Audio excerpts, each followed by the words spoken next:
कहानी की शुरुआत होती है। हम इस मूवी के मेन कैरेक्टर को देखते हैं जिसका नाम रॉय होता है। वो एक आर्मी सोल्जर है, लेकिन वो इस समय एक टाइम लूप में फंस चुका है, यानी कि वो एक ही दिन को बार बार जी रहा है और वो समय में इस दिन से आगे नहीं जा पा रहा है। और जब भी रॉय मर जाता है उसका समय रिसेट हो जाता है और वो दोबारा वहीं पर पहुंच जाता है जहाँ पर कि उसका समय शुरू हुआ था। और वो इस तरह से अपने एक ही दिन को मरने के बाद काफी अरसे से जीता आ रहा था। तो फिर जाहिर सी बात है कि वो जानता है कि आखिर किस समय पर क्या होने वाला है। अब एक दिन जब वो सुबह 7 बजे सोकर उठता है तो एक कातिल उसे मारने के लिए आता है, लेकिन रॉय उसे इस बार मार डालता है। और तभी एक हेलीकॉप्टर उसके घर के सामने आता है और उसके घर में रॉय के ऊपर एक मशीन गन से गोलियों की बारिश कर देता है। रॉय ने पहले भी इस दिन को जिया होता है, इस वजह से वो जानता है कि कौन सी गोली कहाँ पर आएगी। इस वजह से वो गोलियों से बचता हुआ खिड़की से बाहर कूद जाता है और एक ट्रक पे गिरने की वजह से वो बच जाता है। और जब वो रोड पर पैदल चल रहा होता है तो फिर एक कार से 2 लड़कियां उसका पीछा करने लगती हैं। दरअसल वो लड़कियां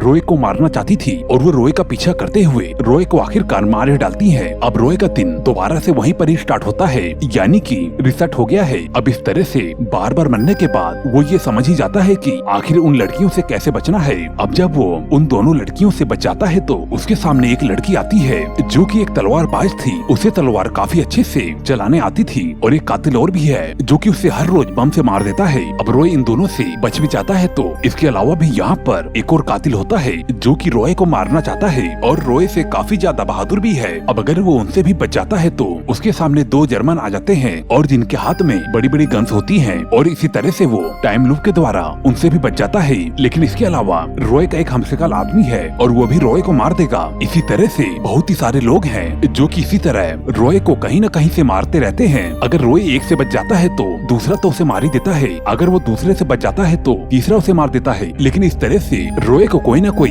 हर बार मार ही देता है, यानी कि कुछ भी कर ले वो उसे हर रोज मरना ही है। अब यहीं पर हम जान पाते हैं कि उसकी एक वाइफ भी है। उसकी वाइफ को रॉय के टाइम लूप के बारे में अच्छे से मालूम है। एक दिन मौका देखकर रॉय अपनी वाइफ को उसके लैब में कॉल करता है जो कि वहाँ पर काम करती है, लेकिन उसकी वाइफ का फोन उसका बॉस उठाता है और वो रॉय को बताता है कि तुम्हारे वाइफ का एक्सीडेंट हुआ था और जिसमें कि उसकी मौत हो चुकी है। अब हर रोज रॉय एक होटल में जाता है और जहाँ पर कि वो हमेशा से ही एक लड़की को देखता है और जिसे वो पसंद करने लगता है। वहीं पर ही एक लड़का उसका दोस्त बन जाता है जो कि हमेशा से ही उसे समझाता है कि हमें कभी भी गलत काम नहीं करना चाहिए क्योंकि आगे लाइफ में इसका हमारे ऊपर बहुत ही बुरा असर पड़ता है। लेकिन रॉय उसकी बातों पर बिल्कुल भी ध्यान न देते हुए उस लड़की को वैसे ही देखता रहता है। और फिर जैसे ही 12:48 होते हैं उसके बहुत ही सारे दुश्मन उसे मारने के लिए होटल में आ जाते हैं और उसे शूट करके मार डालते हैं। अब यहाँ पर रॉय अपने गुजरे हुए वक्त को याद करना शुरू कर देता है, यानी कि हम टाइम लूप के पहले का समय देखते हैं। रॉय की वाइफ अपने एक खास मिशन पर अपने लैब में अपने बॉस के लिए काम कर रही होती है। वो कॉल करके रॉय को लैब में बुलाती है और जहाँ पर पहुँचने पर वो अपनी वाइफ से पूछता है कि तुमने मुझे यहाँ पर क्यों बुलाया है। अब वो रॉय से मजाक करती है और कहती है कि मेरी कंपनी ने नए लोगों को भर्ती करना शुरू कर दिया है। और वो ये कहते ही रॉय का नाप लेना शुरू कर देती है और साथ ही उसका खून और बालों का सैंपल भी। वहीं पर उसका बॉस कैमरे के जरिए उसके ऊपर नजर रख रहा था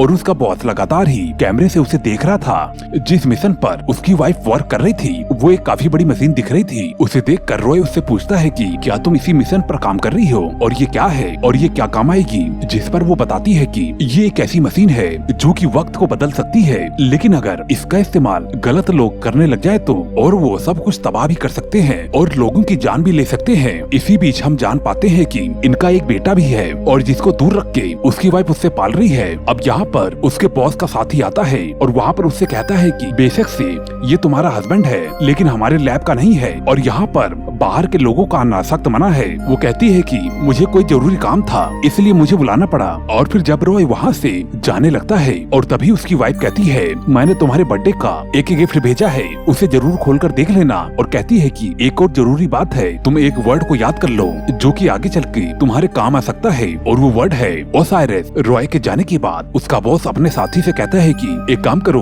तुम इसके हस्बैंड को मार दो क्योंकि जिस मिशन पर हम काम कर रहे हैं वो मिशन बहुत ही ज्यादा खतरनाक है। अगर उसने यहाँ पर आकर सब कुछ देख लिया है तो वो बाहर जाकर ये बात किसी को बता सकता है जिससे हमारा मिशन फेल हो सकता है। अब वो इस बात पर रॉय की वाइफ को बुलाकर उसे काफी डांटता है और कहता है कि और जब तुम्हें मालूम है कि लैब में बाहर का कोई भी इंसान नहीं आ सकता तो फिर तुमने उसे यहाँ पर क्यों बुला लिया। इसकी तुम्हें बहुत ही ज्यादा भारी कीमत अदा करनी पड़ सकती है। एक रात में जब रॉय एक बार में बैठा था वहाँ पर एक लड़की जो कि डेंटिस्ट होती है वो उसके पास आती है और उन दोनों की काफी अच्छी दोस्ती हो जाती है। और जब वो लड़की थोड़ी देर के लिए बाहर जाती है तो फिर उसकी वाइफ की कॉल आती है। वो रोय से कहती है कि मैं एक बहुत ही बड़ा काम करने वाली हूँ और इस काम में मुझे तुम्हारी मदद चाहिए। अब वो कुछ आगे बता पाती तभी उसका बॉस टेलीफोन की तार को काट देता है। वो अपनी पूरी बात को रॉय को नहीं बता पाती और तभी रॉय की वाइफ उसके खून और उसके बालों के सैंपल को मशीन में सेट करने की कोशिश करती है, लेकिन उसे ऐसा करता हुआ उसका बॉस देख लेता है और अपने साथी को उसको रोकने के लिए भेजता है। और इसी सीन के साथ ही हम प्रेजेंट टाइम में आ जाते हैं। अब रॉय का ख्याल खत्म होते ही उसे अपने वाइफ का दिया हुआ बर्थडे गिफ्ट याद आता है और उसकी वाइफ ने कहा भी था उसे वो जरूर देख ले।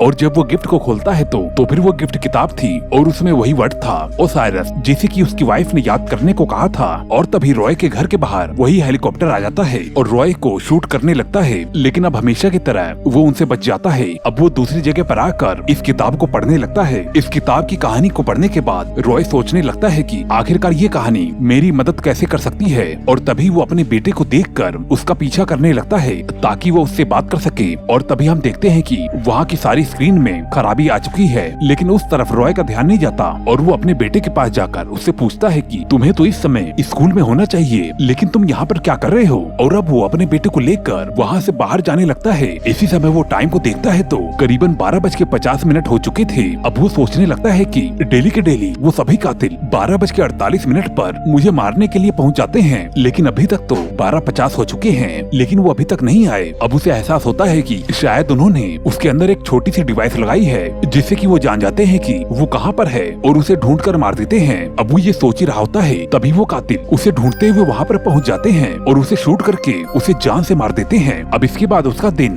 दोबारा से शुरू होता है। अब रॉय अपने होटल वाले दोस्त के पास जाता है जो कि उसे समझा रहा था। अब रॉय उसे कहता है कि मुझे ऐसा लगता है कि किसी ने मेरी बॉडी में एक छोटी सी डिवाइस लगाई है ताकि मुझे ढूंढ सके। तुम तो अच्छी तरह से जानते हो कि वो डिवाइस कहाँ पर लगती है और कैसे मैं उसे ढूंढूं। अब जिसके बाद उसका दोस्त बताता है कि मुझे लगता है कि उसे दांतों में लगाया जाता है। अब ये सुनते ही दोबारा से रॉय अपने पीछे के समय को याद करने लगता है। दरअसल रॉय जब उस डेंटिस्ट लड़की से मिला था तो फिर उस लड़की ने रॉय के ड्रिंक में कुछ मिला दिया था और जिससे वो बेहोश हो गया था। और उसके बेहोशी के दौरान में उस लड़की ने रॉय के दांतों में एक छोटी सी डिवाइस लगा दी। ये सब कुछ किसी और ने नहीं बल्कि उसके वाइफ के बॉस ने करवाया था। उसने डेंटिस्ट को इस्तेमाल करके उसके दांतों में वो डिवाइस लगवाई थी ताकि अगर वो एक आदमी से बच जाए तो फिर दूसरा उसे ढूंढ कर मार ही दे। ये जानने के बाद तुरंत ही रॉय अपने दांतों से उस डिवाइस को निकाल लेता है, लेकिन तभी यहाँ पर रॉय का हमशक्ल आ जाता है और रॉय को मार देता है। अब अगली सुबह में रॉय की आँख खुलती है। अब ये रॉय का नया दिन था, इस वजह से वो अपनी डिवाइस को तुरंत ही निकाल के फेंक देता है और यहीं पर उसके साथ वो डेंटिस्ट भी थी। और वो कहता है कि आखिर तुम्हें ऐसा करने के लिए किसने कहा। और जिस बात पर वो बताती है कि तुम्हारे वाइफ के बॉस के कहने पर मैंने ऐसा किया है। अब रॉय इसी डिवाइस की मदद से अपने सभी कातिलों को मारता रहता है। अब उन्हीं कातिलों में से एक का फोन लेकर वो अपने वाइफ के बॉस को कॉल करता है और कहता है कि मेरी वाइफ को तुमने मार दिया है, मैं इसका बदला लेने के लिए आ रहा हूँ। अब वो बॉस के लैब में जाने लगता है, लेकिन हर बार वहाँ किसी की रोटी उसे मारती रहती है। और फिर एक दिन वो सभी को मार कर आगे बढ़ जाता है और अंदर घुस जाता है, लेकिन उसके सामने वही तलवारबाज लड़की आ जाती है और वो हर बार उस तलवारबाज लड़की के हाथों मारा जाता है। उसकी वाइफ का बॉस उससे बात करता है जिससे कि उसे मालूम चलता है कि जिस मिशन पर उसकी वाइफ काम कर रही थी असल में उसी मिशन का नाम ओसाइरिस है और जिसके बारे में बताने के लिए उसकी वाइफ ने रॉय को वो किताब गिफ्ट में दी थी, क्योंकि डायरेक्ट वो उसे इस बारे में नहीं बता सकती थी। और उसकी वाइफ ने ये भी कहा था कि उस मशीन से पूरी दुनिया बर्बाद भी हो सकती है। दरअसल उसका बॉस उस मशीन के जरिए समय में आगे पीछे जाना चाहता था और पूरी दुनिया का बादशाह बनना चाहता था। और अपने बॉस को रोकने के लिए उसकी वाइफ ने अपने हस्बैंड को टाइम लूप में फंसाया था और उस मशीन में थोड़ी खराबी भी कर दी थी। अब रॉय होटल में उस तलवारबाज लड़की के पास आता है, लेकिन वो लड़की अभी उसे नहीं जानती। इस वजह से वो उस लड़की से दोस्ती करके उसे तलवारबाजी सिखाने के लिए कहता है और वो उसे तलवारबाजी सिखाने के लिए मान जाती है और रॉय को काफी अच्छी तलवारबाजी सिखा देती है। और अब इस बार रॉय लैब में गन्स को लेकर नहीं बल्कि तलवार लेकर जाता है और आखिर बार वो उस तलवार वाली लड़की को मार ही देता है जो कि कब से उसके रास्ते को रोकती आ रही थी। अब इसके बाद वो बॉस को मारने के लिए जाता है तो फिर बॉस रॉय से कहता है कि अगर तुम मुझे मारोगे तो तुम्हारा बेटा भी मारा जाएगा। इसके बावजूद भी वो बॉस की एक नहीं सुनता और वो बॉस को मार देता है। इसके बाद रॉय अपने बेटे को बचाने के लिए तुरंत ही उस जगह पर पहुंचता है जहां पर कि उसका उसे बेटा मिला था, लेकिन जब तक काफी ज्यादा देर हो चुकी थी क्योंकि बॉस के लोग उसके बेटे को मार चुके थे। और इसी दौरान ही उस मिशन के मशीन को चला दिया जाता है जिससे कि वहाँ पर एक काफी बड़ा धमाका होता है और जिसमें कि काफी लोगों के साथ साथ रॉय भी मारा जाता है। अब अगली सुबह जब रॉय जागता है तो वो इस पल को बार बार देखकर काफी मायूस और काफी दुखी हो चुका था और ये सोच रहा था कि मैंने इतनी मेहनत की लेकिन कोई भी फायदा नहीं हुआ और इसी वजह से वो बार बार उन कातिलों से मरता रहता है। अब वो सोचता है कि वैसे तो ये सभी कुछ खत्म होने वाला नहीं है, इस वजह से मैं ऐसा करता हूँ कि हर बार मैं अपने बेटे के साथ टाइम बिता लेता हूँ। और फिर वो ऐसा ही करता है और अपने बेटे के साथ काफी अच्छा वक्त गुजारता है और ऐसे मिलने की वजह से वो दोनों काफी खुश होते हैं। लेकिन वो अपने बेटे को ये नहीं बताता कि वही उसका फादर है, वो उसे बताता है कि वो उसका दोस्त है। अब बातचीत के दौरान उसका बेटा कहता है कि उसने आज अपनी मॉम से बात की। ये सुनकर रॉय काफी ज्यादा हैरान हो जाता है और सोचने लगता है कि इसका मतलब मेरी वाइफ अभी मरी नहीं है बल्कि वो अभी जिंदा है। अब वो लैब में जाकर बॉस के साथी को मार मार कर अपनी वाइफ के बारे में पूछता है, जिस पर वो बताता है कि तुम्हारी वाइफ ने उस मिशन में थोड़ी खराबी कर दी है ताकि बॉस उसे इस्तेमाल न कर पाए और जब बॉस को इस बारे में मालूम चला तो उसने तुम्हारी वाइफ को मार दिया। अब कैमरे को देखने के बाद रॉय को मालूम चलता है कि उन्होंने उसकी वाइफ को 7:14 पर मारा था और अब तभी वो अपनी वाइफ को बचाने के लिए खुदकुशी कर लेता है। अब उसका टाइम दोबारा से रिसेट होता है और वो दोबारा से सुबह 7 बजे उठता है। अब वो टाइम को देखता है तो उसको अपनी वाइफ को बचाने के लिए उसके पास सिर्फ 14 मिनट होते हैं। अब रोज की तरह से वहाँ पर वही हेलीकॉप्टर आता है जिसकी मदद से वो बॉस के लैब में पहुँचता है। वो उसी गन से लैब में मौजूद उन सभी लोगों को मार देता है जिन्होंने 7:14 पर उसकी वाइफ को मारना था और वो इस तरह से उसे बचा लेता है। अब उसकी वाइफ उससे माफी मांगती है कि प्लीज मुझे माफ कर दो, ना चाहते हुए भी मुझे तुम्हें उस टाइम लूप में फंसाना पड़ा क्योंकि बॉस को रोकने के लिए मेरे पास कोई भी रास्ता नहीं था। लैब में नहीं बता सकती थी क्योंकि बॉस के लोगों ने हरदम मेरे ऊपर नजर रखी हुई थी और इसी वजह से मैंने तुम्हें टाइम लूप में फंसाया था और मिशन में भी थोड़ी खराबी कर दी थी और ये सब कुछ मैंने तुम्हारे जरिए ही किया क्योंकि मैंने तुम्हारे खून और बालों का जो सैंपल लिया था और मौका देखकर मैंने इस मिशन में डाल ही दिया था। अब तुम इस मिशन को इस मशीन में जाकर सब कुछ ठीक कर सकते हो। अगर तुम इस मिशन में जाओगे तो तुम्हारा टाइम लूप खत्म हो जाएगा और फिर तुम अपने समय को दोबारा से शुरू कर सकते हो। यहाँ पर उसकी वाइफ उसे देखकर काफी खुश थी क्योंकि अब वो सही रास्ते पर वापस आ चुका था। अब इसके बाद वो अपनी वाइफ को आखिरी गुड बाय कहकर मशीन के अंदर चला जाता है। और दोस्तों इसी के साथ ही ये मूवी यहीं पर ही एंड हो जाती है। दोस्तों जाते जाते चैनल को सब्सक्राइब करके मुझे अपना सपोर्ट जरूर दे। मैं मिलता हूँ आपको अगली वीडियो में। Okay bye.